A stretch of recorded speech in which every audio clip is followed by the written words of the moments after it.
jamgeno hiire men bandiraɓe musidɓe tedduɓe dental ko gandal woni gonga en jetti geno joom baɗe bawde tagomo disnotako nawtomo waynotako nulɗe meɗen jurum dero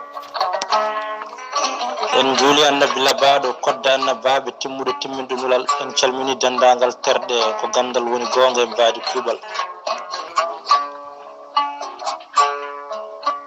en calmini musidɓe meɗen yaadiɓe meɗen ɓe ndenduɗen nde yewtere deftordu Ifrayera Sow Fatimata Hudsi e dendagal terɗe ko gandal woni gonga en garti jokkude deftere Mamoudou Malal Gueye Mambiyen Doro Gueye Bobolonde deftere makko nde o inniri indi aade Mambiyen indi aadi taw kadi e nder ngal ɗo dawal o haalata ɗo ko leppi laamuji Fuuta Tooro leƴƴe kinɗe Diaogo en ha yetti Toubakiri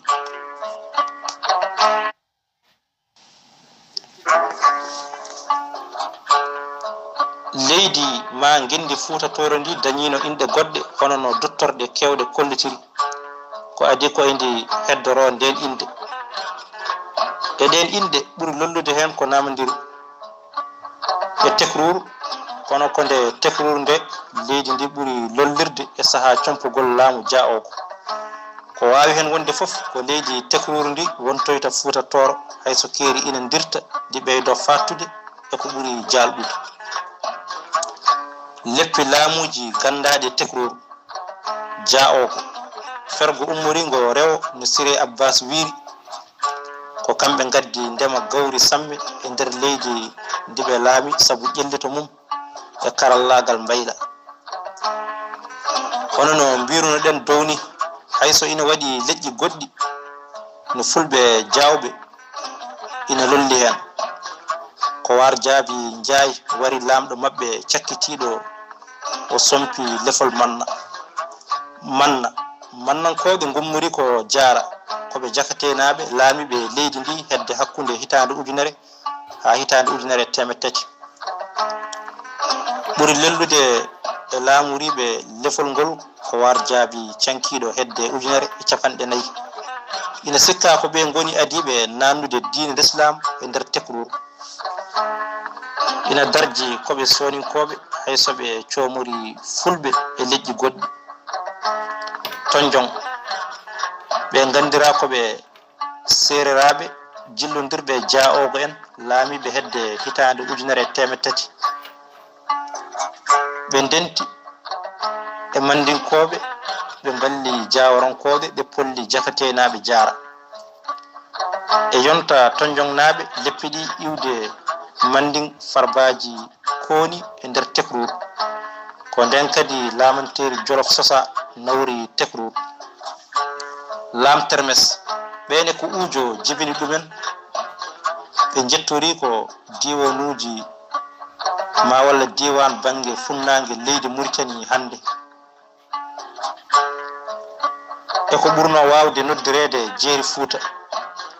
toggude hitande ujunere 400 ha hitande ujunere 450 ɓe gari koɓe fulɓe soninkoɓe mandinkoɓe ɓe polli tonjon en koye on yonta laamtaga en guirñiti e gardagol suudu fulɓe jilluɓe safalɓe goto e laamtaga en Moussa Eli Banana jooɗi gueɗe watti ɗum laamorgo o woni laam Toro Gadon ko ɗi leppi tati laam termes laamtaga laam Toro koli tegal tawata e nder tekrur hedde hitande ujunere 112 caggal jibinede annabi Isa mo jam e kisal goni e muɗum ko heddi e leydi ndi foof ko e jimandi Diawarankoɓe jaara woni ɓawo nde ɓe calti laamu Mandel ɓe garti e laamanteri Songay nde koli tegal ari ina ummori Badiara to Kindi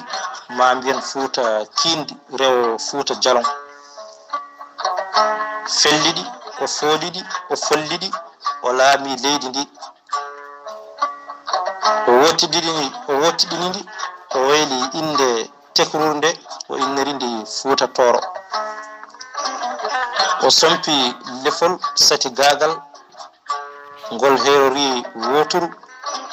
e cuuɗi yaalalɓe hono no diiniyankoɓe ma mbiyen diiniyankoɓe sati gagal hitande 1950 ha hitande 1976 ko suudu woturu tan diiniyankoɓe laamori lefol ngol tuggude e kodi Tengalla ha yetti suuɗe Buubu Moodi Bokara sawa laamu walla Boubacar Fatimata alma magal hitande 1976 ha hitande 1981 filñitare sanɗaji ɓiɓɓe Fuutankoɓe janggoynoɓe to Pire Sanikou e gardugol Cheikh Souleymany Baal sabu kalfandi kisdi sati gueɓe ɓittere muudo hormo kam e ɓoggi jiyagu ɗi tubakoɓe kaɓɓuno e daaɗe Fuutankoɓe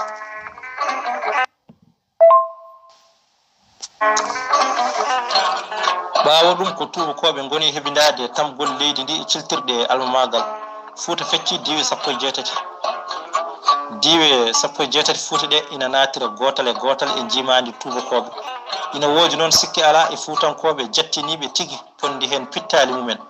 mbi jabbilanta ko ndi kalifandi ko hono ni daawe natgol e jimadi tubakoɓe diwe Fuuta Tooro cifori ɓe cifodira nanodire noddirteɗe protectorat 17 Korse hitande 1958 tulde Dimat 17 Korse hitande 1960 Tooro e Dimat 17 Korse hitande 1970 Law e Yirlaaɓe hebbiyaɓe 17 Korse hitande 1981 ko Bosoya e Ngenaar e nder kitale cakkitiɗe almamagal en taskoto jattinare sagataɓe Fuutankoɓe yarlitiɓe kadi tubakoɓe fewnitade ha tengti e waɓeno Abdoul Bokar Kane e nder Bosoya hande o wara ñande 4 lewru hitande 1991 ha o wara ñande 4 lewru août ma mbiyen Juko hitande 1991 kanko Abdoul Bokar ɓawo nden ko tubakoɓe laami leyɗe ɗe mbaɗi hen ko welno ɗumen ha e kitade 1960 leyɗele ɗe puɗɗi fofde keneeli jeytare wonno ko siftinde tan meftande e dewodiral laamuji ɗi dewɗen beele paamen tawtodiral daawe ƴellito neɗɗo e sifa jaajɗo pullo Fuuta Tooro e sifa keeriɗo goƴaji weltare e dakmitare nden noon so en garti e jibingol kinɗe ma en paam hankadi tawa neɗɗo wafuyi e nder hakkilantagal e pinal rendowal e dawruyankewal so dawrugol haalama juɓɓudi laamu haale miijo pecce jagge laamu kaale jagorɗe disneteɓe e fewjitteɓe ardotoɓe konuji halfinaɓe nokkuji e golle keeriɗe joɗantoɓe gendiji mumen to gendiji goɗɗe e ko nandi hen so en baddi ngoɗo dartol e daawe ƴellitugo mbiyeten ko neɗɗo diwti hankadi goƴaji baɗɗiɗi o natani yomi welto yomi dakmito neɗɗagu ƴellitama no feewi gonka waylima no feewi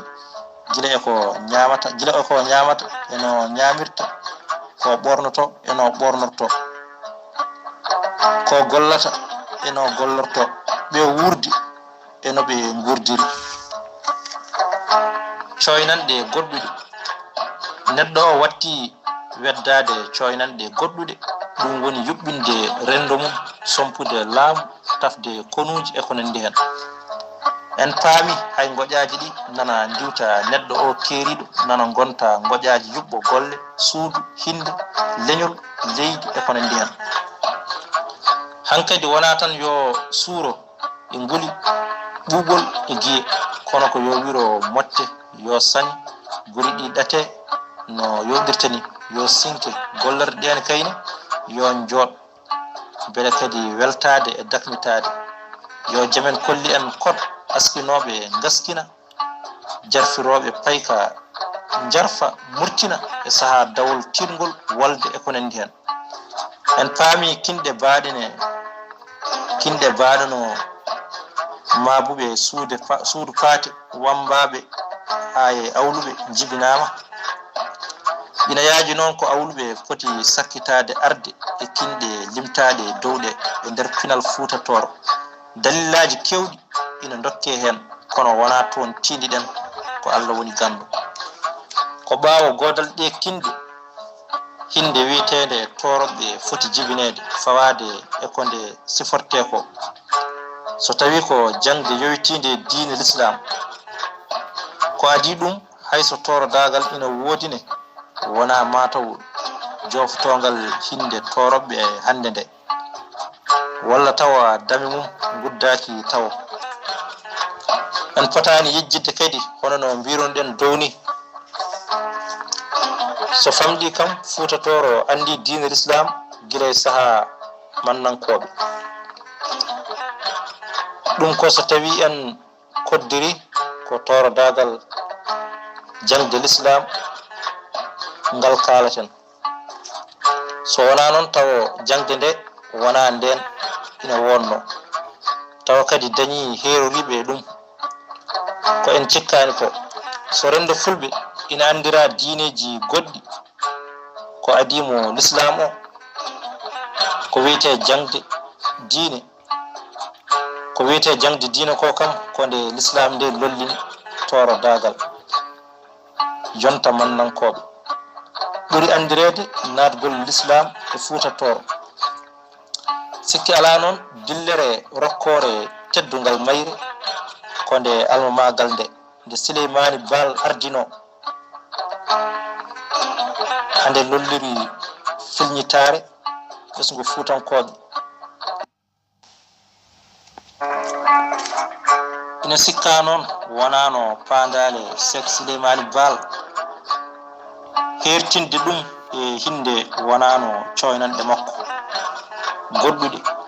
kono kadi wona toon tindiɗen. Ko wawi hen wonde foof ɗo adan ɗo ko jangunoɗo foof ina wawi wonde torodo. Nde yeehi noon ha almamagal wonti lefol laamu pol boltol, nattu teskade sarɗi yeeji kufti dindi ɗi, natti kanduɗe hen foof. Wonti ko won hen tan mbawi fiilede, hertogo ina fatta ha ɓooyi damal udda kib. Wonti hayso jeeyaɗo e kilɗe ɗeya jangi ha koye dufi, miijota ko fooɗanade lefol ngol. Nde ɓooyi kadi jeeyede e wonɗin galleji tan ina yona fooɗanade lefol ngol, hayso joomumen ɗigginani Fatiha. Sikki ala kadi dillere Seydou Oumar Tall, Cheikh Oumar al Foutiyou, dillere makko nde hawriti koye almamagal woɗɗoyi, kono nde wona seeɗa e jillito toro dagal. Ni woni hinde toroɓe nde martabuni jeytorama e kinɗe gandanoɗe ɗe. Tesko ina e dente fulɓe sikki ala ɗe en limtani ɗo, ko en waɗɓe tugunorgal golle tan. Ko limta ko wonata tan ko yeruji fitram gollagal no mbawir tan famde yuɓɓo leñol, kono kay ko jantiɗen ɗo ko ina woɗɗodiri e ko anda tan ni e kinɗe e cuuɗi fulɓe Fuuta Tooro, haala kay ko wooda e fuutaji keddiɗi. E nder ngal ɗo damal ngaraten koye gagga pullo e haalpulaar. To banggue ciɗen dowgol woni leñol fulɓe labtinen kadi ko wiya ko leñol ngol ɗemgal mum woni pular rendini ko ɓen jiiduɓe ngal ɗemgal gotal pinal gotal sabu ina yaaji ɗo innete fulɓe tawa biɗo noon o faanditi hen tan ko hinde aynaɓe ala hinde wiyetede fulɓe woodi ko leñol fulɓe ngol ɗemgal mum woni pular ma fulfulde ma inde wonde no ngal wawi noddirede fof ina gasa noon tawa won e fulɓe joganiɓe ngol konngol e ɗemgal maggol inde goɗɗe ma ɗumne kadi ñalla tan kadi waala wadde kono en diwtata ɗen inde ete ala hen ko jogorɗen wiide sellani kono tawde koye nder Fuuta Tooro gonɗen kalɗo ko yowiti e leñol fulɓe so haalani hen wiyeteɓe haalpular en walla wiyoɓe noon koye mumen ɓe ma woodi hen ko woofi ina heewi wiyoɓe gonɗinani helmere nde walla nde sellani walla ni nde hanani wodde woodi tan ko fulɓe ɗum ko jiyanɗe maɓɓe ɗe kormiɗen heddo noon e nder gurdam ina woodi geɗe tati bawɗe fawade godal hunde wonde nde no nde wodiri ina henani mani no nde wayni henanakima so yidde maɗa wodatno ko wayli hen annene ka jamburu hen ala hen ko waɗatma haydara nden noon holno ha pularagal nangira e nder Fuuta Tooro beele ina henani leñol ngol so tawi ko ala walla e holi ɓen e maggol eɗen mbaɗi ko nde lowre nde anduɓe men ɗowoɓe ɓamtare leñol ngol joguiɗe humpito poti yewtidde e mbaka gonɗuka taw moni kala ko joñƴo hoore mum eko mahino e hoore mum tawa yiyata hen tan ko ngotagu e ƴellitare maggol e konagol leñol ngol e ɗemgal maggol e dendagal fiikuji maggol wona yewtere nunɗude tawa ala hay suggere e moftere wotere taw ko ɗo daratoɗen ha talata garowo ma en jokkoy yewtere men deftordu taw ko deftere inde aadi deftere Mamoudou Malal Gueye ma mbiyen Doro Gueye Bobo Lone taw ko innirande inde aadi taw ko deftere hewde gartam hewde ñamri to banggue dartol non mi salmini dendagal bandiraɓe kala e mbadi kuuɓal yo Allah rokken walde dow jaam mbalen e nder hen salminiren no ko jarama